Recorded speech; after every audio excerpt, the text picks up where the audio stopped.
An Ephrata woman knew something wasn't quite right, so 67-year-old Gina Hackman contacted her doctor. Here's Gina's story.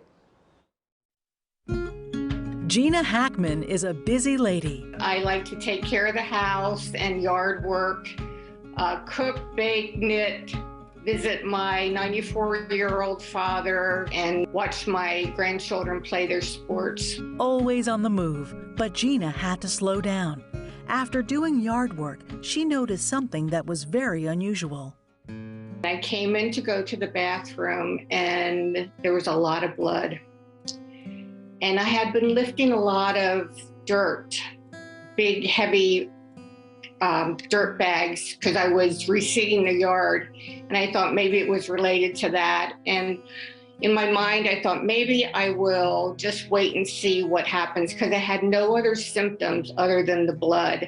At the time, Gina was working as a registered nurse for a gynecologist who specialized in urology. The doctor suggested Gina be tested. She thought we should do a cystoscopy. So we did the cystoscopy, and that's where they had a little tube that they put into your bladder attached to a camera, and they can see your bladder, and we saw the tumor at that time. Gina turned to urology oncologists at Penn State Health for help. We took a look in her bladder and saw that there was indeed it looks like a little polyp. These tumors grow right on the surface of the bladder. So she had a high grade but low stage cancer. So we were able to remove it. And we actually went back in a second time and re-scraped her bladder to make sure we had indeed gotten all of the disease. But she was able to be cleared with just a scope that we passed up into her bladder through the urinary opening. She didn't need further surgery. Every few months, doctors monitored Gina. I had frequent cystoscopies and some CAT scans done every 3 months to 6 months.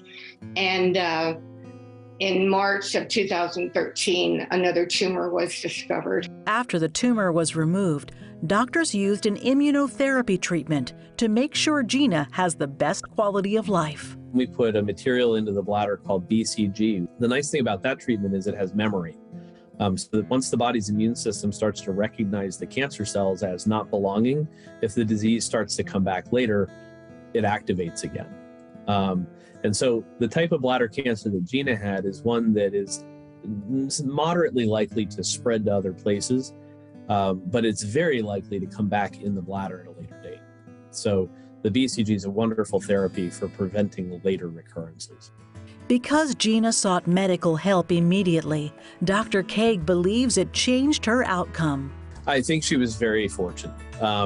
She really progressed fairly quickly through the initial stages of diagnosis and moved fairly quickly to treatment. She was probably only a couple of months away from being a patient whose bladder would have had to come out.